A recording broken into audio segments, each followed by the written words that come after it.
Ali Baba and the 40 Thieves. Once there were two brothers.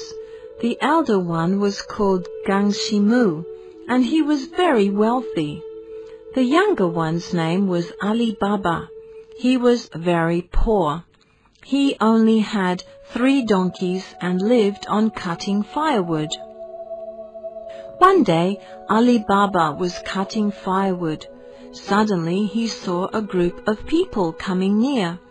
He quickly hid the 3 donkeys in the wood and hid himself in a tree. The men on the horses were thieves. They often robbed others of their money. Ali Baba counted. They were altogether 40 persons. The thieves stopped under the big tree. The leader of them said to the stone, "Sesame, open the door." And the big stone opened like a real door. It was a cave. They went into the cave and came out after a while. The leader said again, "Sesame, close the door." The door closed. Then the thieves left.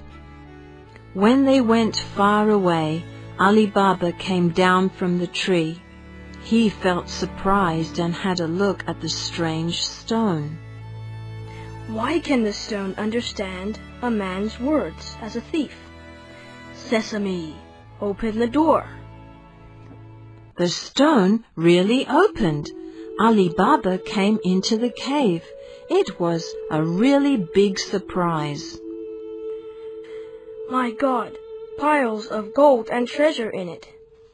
This is all that the thieves have stolen. Ali Baba put the gold and money in 3 bags and carried them back. When he came out of the cave, he called, "Sesame, close the door." The stone did close the door, and Ali Baba left with the 3 bags of gold. The 3 donkeys carried the 3 bags, and they went back home. Ali Baba got so much money that he couldn't count it. He borrowed a wooden box from his brother to measure it. His brother was very surprised. The poor Ali Baba. He doesn't have enough food to eat. What is the box used for? Then he got an idea. He put some honey at the bottom of the box, and then he lent the wooden box to Ali Baba. Ali Baba gave the box back to his brother quickly. His brother looked at the bottom. Ah, my God! There's a gold coin stuck on the honey. Gao Shimu knew that Ali Baba had so much money. He was angry and he quickly went to ask him, "Where have you got the money?" Ali Baba was an honest man. He told him the truth. Gao Shimu was very happy to hear the story, and he took 14 mules with him and went to the mountain. "Sesame, open the door," he said to the stone, and the stone opened. He hurried in and said again, "Sesame, close it." And so the stone did. Gao Shimu looked here and there. He wanted to take away all the dear treasure. However, when he started to go out of the cave, he forgot the sentence. "Wheat, wheat, open the door." The stone didn't move. "Bean, bean, open the door." The stone still didn't move. "Pea, pea, open the door." The stone remained unmoved. The man became more and more flurried. He tried many things, but he just couldn't remember sesame. At that moment the thieves came. They saw there were 14 mules near the cave. They were frightened. They thought that the treasures were all taken away by someone. "Sesame, open the door," the leader said. The stone moved. Now Gao Shimu remembered sesame, but it was too late. He wanted to run away, but it was impossible. The leader killed him with a knife. Gao Shimu was killed by the thief, and Ali Baba was still waiting for him at home. He waited and waited till it was dark, but his brother didn't come back. The next morning, Ali Baba went to the mountain with his 3 donkeys. He walked near the cave and found his brother dead. He was sad about his brother's death. He was so sad he began to cry. But it was useless to cry. He put his brother's body on one of the donkeys, and the other 2 carried some treasure. Then he came back. Ali Baba was so kind-hearted, he wanted to join Gao Shimu's body and head together, but how could the 2 parts become a whole? Fortunately, the servant in Gao Shimu's house was very clever. Her name is Meldrode. She said, "Let's ask a tailor to sew up the head and the body. Then it will be okay." Not bad, but if the tailor knows about the story, we'll be killed by the thieves. "Don't worry, I have some ideas," she said, and went to look for a tailor. She covered the tailor's eyes with a cloth and took his arm to the house. Then the tailor didn't know who the customer was. On the other hand, when the thieves came back and didn't find Gao Shimu's body, they were frightened. The leader said, "There must be another person. He knows the sesame opened the door. If we don't kill him, we can't keep our secret." So he sent a thief to go to investigate it. The thief had made himself up carefully. He walked for a whole day, but they didn't find the person.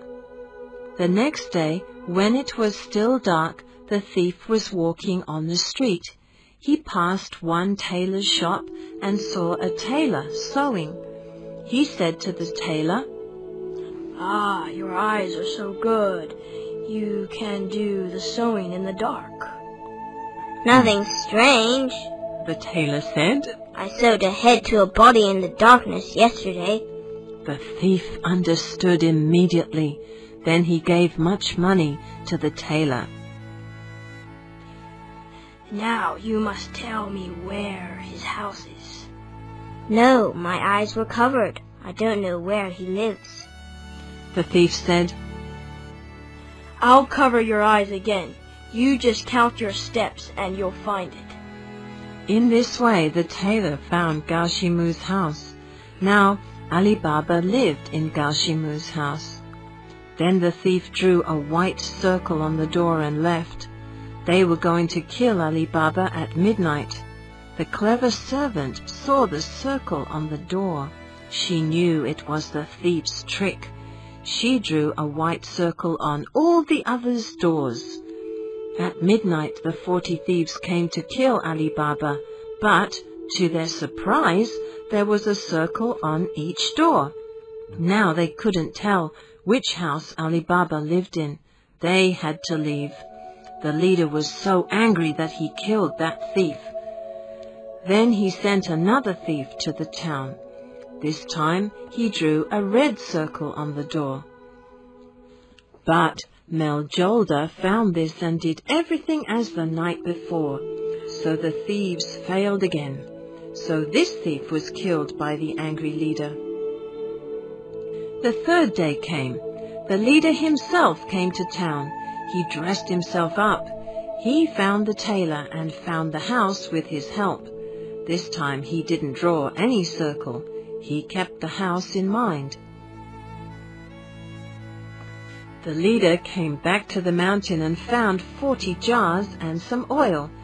Then the 38 thieves went in the 38 jars, and he told them, "When you hear me knock the floor, you must come out quickly to kill Ali Baba."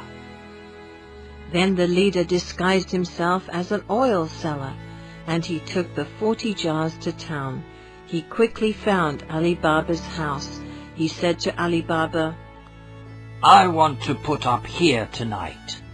But Ali Baba didn't know he was the thief leader, so he said, "No problem." and he cooked dinner for him too. After dinner they were drinking tea and chatting. It happened that the oil in the lamp was used up. Meljolda thought, The jars are full of oil. Why not get some from them? so she came to the yard. It's strange. There are voices from the jars. She checked them one by one and found there were voices in 38 of them. Some were breathing, some were coughing, and some were sneezing. Only the last two were quiet inside. Then she uncovered these two. Yes, there was oil in them. She understood quickly. At the same time, she had an idea. She heated up the oil quickly and poured some boiling oil in the 38 jars, and thus the 38 thieves were burnt to death. Now it's midnight, and the head thief came quietly to the yard. He threw a small stone on the ground, but there was no answer. "What's wrong? Nobody came out. What happened? Are they all asleep?" Then he threw another stone on the ground, but still nobody came out. He was shocked and went to the jars. When he uncovered the jars, he was even more shocked to find them all dead. "Oh my! Why are they all dead? Oh, I must run away," he said to himself. But Ali Baba knew nothing about all this, for he was sleeping sweetly.